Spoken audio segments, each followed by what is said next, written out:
గత కొద్ది రోజులుగా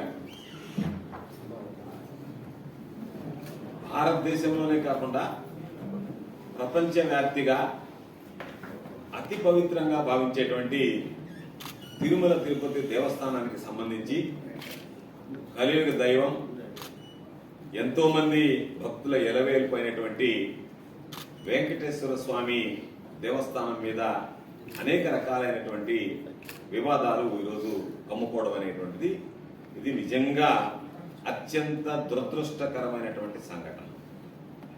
ఎంతో మంది భక్తుల మనోభావాలకు సంబంధించి ఈరోజు పాపం గాయపడ్డాయి.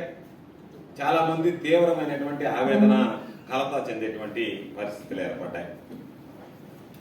అయితే దీన్ని స్థూలంగా ఒకసారి మనం చూస్తే రాష్ట్రానికి ముఖ్యమంత్రి అయినటువంటి చంద్రబాబు నాయుడు గారు 100 రోజులు పరిపాలించిన తర్వాత సాధారణంగా ఈ 100 రోజుల పరిపాలన బ్రహ్మాండంగా ఉంది, ఏదో కాగితాలు ఎత్తుకొని తిరుగుతున్నాడు, ఇది మంచి ప్రభుత్వం అని చెప్పాను నేను. కాబట్టి అయ్యా ఇది మంచి ప్రభుత్వం, ఇదిగో ఈ చేశామని చెప్పుకోవాల్సినటువంటి పరిస్థితుల్లో అది చెప్పుకోలేక 100 రోజులకు సంబంధించి శాసనసభ్యులందరితో సమావేశం ఏర్పాటు చేసి మనం ఈ 100 రోజుల లోపల ఏమి చేశామో చెప్పుకోలేకపోతున్నాం. కాబట్టి వెంకటేశ్వర స్వామిని మన రాజకీయాలకు అడ్డు పెట్టుకుని వాడుకొని తిరుమల తిరుపతి దేవస్థానం మీద మనం విషం కక్కేటువంటి విధంగా ఒక ప్రచారాన్ని తీసుకొస్తాము అని చెప్పానని దానిలో భాగంగానే ఆయన అక్కడ మాట్లాడడం, ఆ తర్వాత జరిగినటువంటి పరిణామాలన్నీ రావడం జరిగింది. నిన్న జగన్మోహన్ రెడ్డి గారు దీని మీద విషయాలు నిగ్గు తేల్చండి, ఇది ప్రపంచవ్యాప్తంగా ఉన్నటువంటి హిందూ సమాజానికి సంబంధించి భక్తులు వెంకటేశ్వర స్వామి భక్తులకు సంబంధించినటువంటి అతి ప్రధానమైనటువంటి సమస్య. కాబట్టి దీనిలో వాస్తవాలు నిగ్గు తీర్చడానికి మీరు రంగంలోకి దిగండి, దిగి వాస్తవాలు ప్రజలకు తెలియజెప్పండి, భక్తులకు తెలియజెప్పండి. వెంకటేశ్వర స్వామి యొక్క ప్రాశస్త్యాన్ని, వెంకటేశ్వర స్వామి పూర్వ వైభవం ఏదైతే ఉందో ఆ వైభవాన్ని ఎక్కడా దెబ్బతినకుండా వైభవాన్ని కొనసాగించండి అని చెప్పి ఒక లేఖ రాశారు.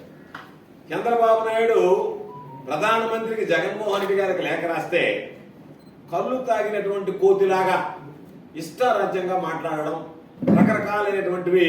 ఎందుకంటే చంద్రబాబు నాయుడు ఫ్రస్ట్రేషన్, ఎందుకు ఫ్రస్ట్రేషన్ వచ్చింది, దీనివల్ల ఏదో లబ్ధి పొందాలనేటువంటి ఆలోచన చేశాడు.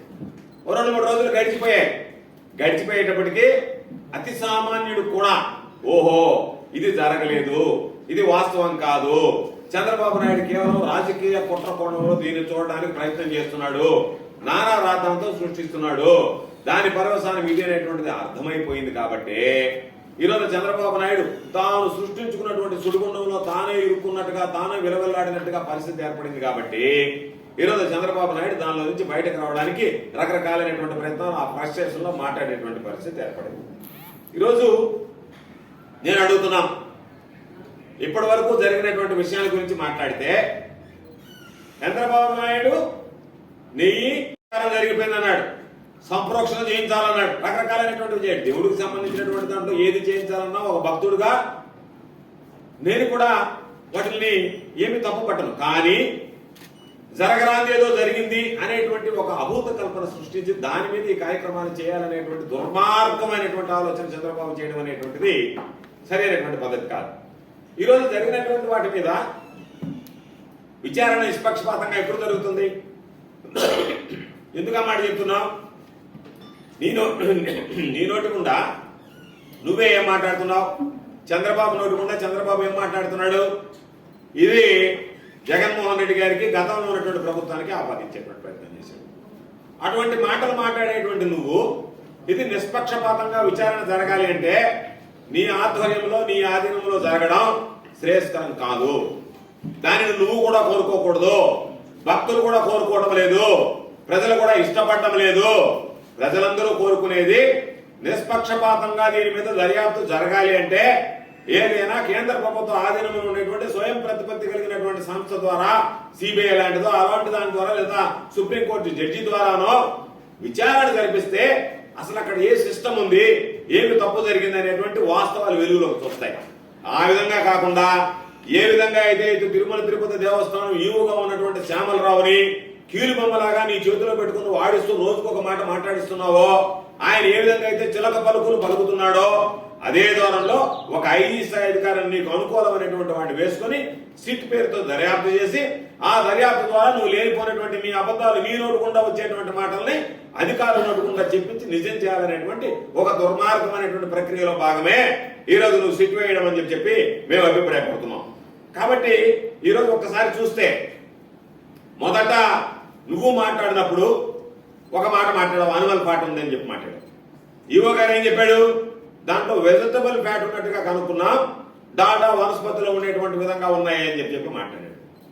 మరలా నువ్వు ప్రెస్ మీట్ పెట్టించి దానికి సంబంధించి లేదు, దాంట్లో ఎనిమల్ ఫ్యాట్ ఉందని చెప్పి ఒక రిపోర్ట్ చూపించి ఆ రిపోర్ట్ ద్వారా లేనటువంటి అబద్ధాన్ని నిజం చేసేటువంటి ప్రయత్నం చేస్తే, మరలా నువ్వు బలవంతం చేస్తే, ఏ నోటికుండా అయితే ఈవో అనేటువంటి వ్యక్తి ఈరోజు దాని గురించి మాట్లాడాడు ఏమని, ఇదంతా వెజిటబుల్ ఫ్యాట్ అన్నటువంటి మాట్లాడినటువంటి ఆ వ్యక్తి చేత మరలా ఎనిమల్ ఫ్యాట్ అని చెప్పి మాట్లాడించి, ఈరోజు మా దగ్గర ఆధారాలు అన్నీ ఉన్నాయి. ఎవరెవరు ఎంతెంత సప్లై చేశారనేటువంటి ఆధారాలు ఉన్నాయి. మీడియా కావాలంటే ఇస్తాం. 2014 నుంచి 19 మధ్య ఏం జరిగింది, 2019, 24